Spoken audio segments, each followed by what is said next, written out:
வணக்கம். தமிழ் ஃபுட் கார்னர்ல தக்காளி பருப்பு பண்ண போறோம். இந்த குக்கர்ல வாஷ் பண்ண 100 கிராம் துவரம் பருப்பு, 1/4 டீஸ்பூன் சீரகம், 1/4 டீஸ்பூன் பெருங்காய பவுடர், 1/2 டீஸ்பூன் மஞ்சள் தூள், 3/4 டீஸ்பூன் தனி மிளகாத்தூள், 1 டீஸ்பூன் நல்லெண்ணெய், கட் பண்ண 4 மீடியம் சைஸ் தக்காளி. தக்காளியோட வெயிட் 125 கிராம் இருக்கும். இது கூட 1/4 கப் தண்ணி சேர்க்கிறேன். இந்த தண்ணியோட அளவு 300 ml.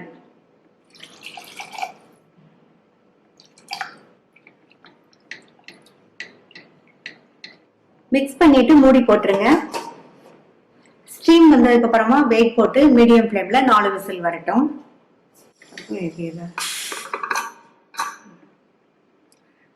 மீடியம் ஃப்ளேம்ல 4 விசில் வந்துருச்சு. நம்ம சேர்த்த பருப்பு தக்காளி எல்லாமே ஓரளவு வெந்திருக்கு. இப்ப நம்ம இதை மசிக்கணும். இதுல உள்ள கொஞ்சம் தண்ணியை மட்டும் வடிச்சிட்டு மசிச்சோம்னா நல்லா ஈஸியா மசிக்க வரும். கொஞ்சம் தண்ணியை வடிச்சிட்டு லைட்டா மசிச்சுக்கலாம்.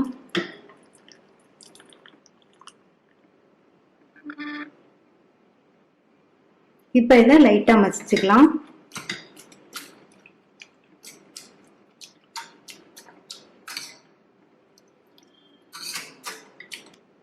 இந்த அளவுக்கு மசிச்சுக்கோங்க. தக்காளி பருப்புக்கு லைட்டா மசிச்சாதான் நல்லா இருக்கும். இன்னொன்னு நம்ம தாளிப்பு போட்டதுக்கு அப்புறமா ஒரு 5-6 நிமிஷம் வேக வைக்க போறோம். இந்த பேன்ல 1 டேபிள் ஸ்பூன் நல்லெண்ணெய், எண்ணெய் சூடானதும் 1 டீஸ்பூன் கடுகு, 1 டீஸ்பூன்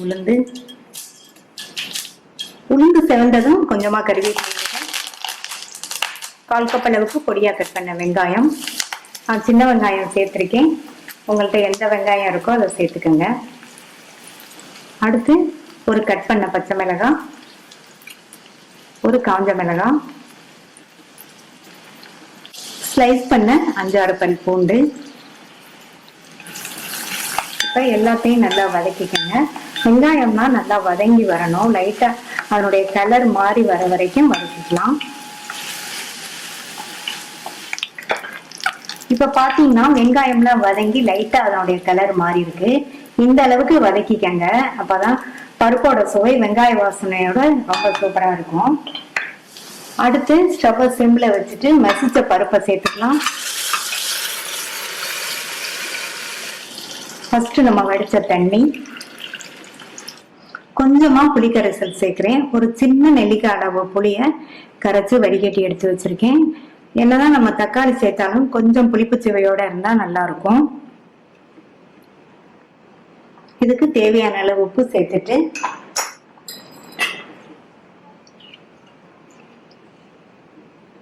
நல்லா மிக்ஸ் பண்ணி விட்டுட்டு ஸ்டவ்வோட தீய கொஞ்சம் கூட்டி வச்சிருங்க. இதுல இன்னும் கொஞ்சம் மட்டும் தண்ணி சேர்க்கிறேன். 1/4 கப் அளவுக்கு சேர்த்திருக்கேன்.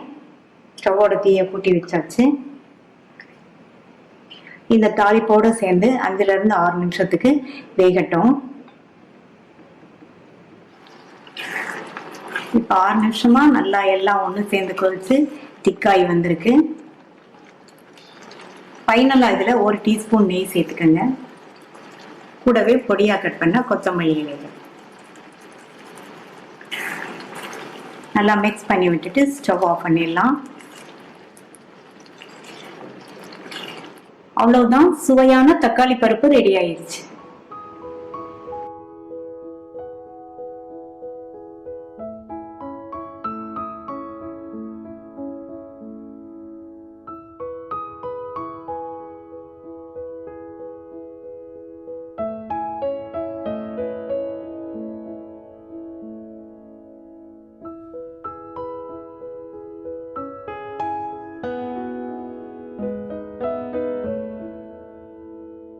புதினா பருப்பு பண்ண போறோம்.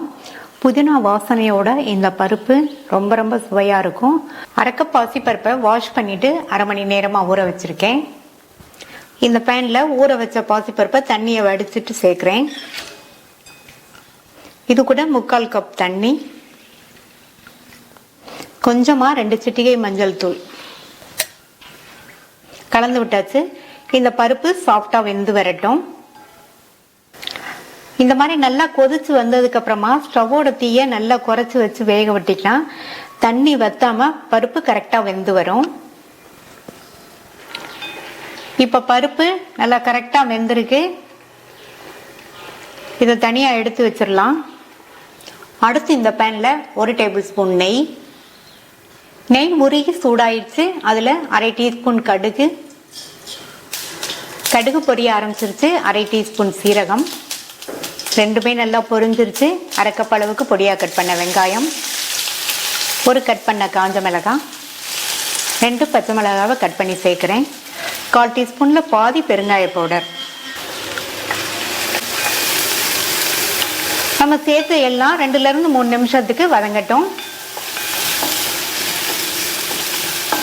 வெங்காயம் வதங்கினதும் 1 கைப்பிடி அளவு ஃப்ரெஷ்ஷான புதினா இலைகளை சேர்த்துட்டு இந்த புதினா இலைகள் நல்லா வதங்கி வரட்டும்.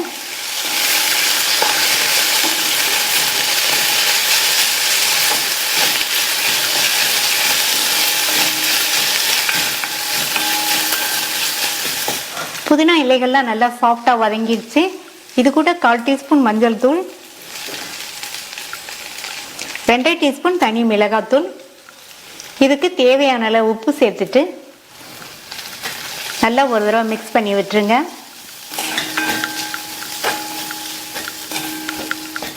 இதுல நம்ம வேக வச்ச பருப்பை சேர்க்கிறேன். இது கூட 3/4 கப் தண்ணி சேர்த்து நல்லா கலந்து விட்டுருங்க.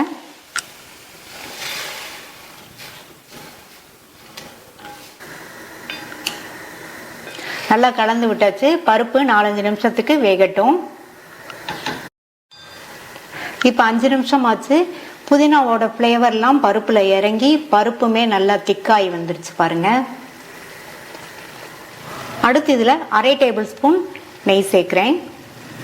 நெய் சேர்த்துட்டு ஸ்டவ் ஆஃப் பண்ணிருங்க. இதுல 1/2 மூடி லெமனை பிழிஞ்சு சேர்த்துக்கலாம். இந்த மாதிரி லெமன் பிழிஞ்சோம்னா புளிப்பு சுவையோட இந்த புதினா பருப்பு நல்லா டேஸ்டா இருக்கும். உங்க புளிப்பு சுவைக்கு தகுந்தபடி நீங்க லெமன் ஜூஸ் கூட்டியோ குறைச்சோ சேர்த்துக்கங்க. இப்ப நல்லா மிக்ஸ் பண்ணி விட்டுறலாம்.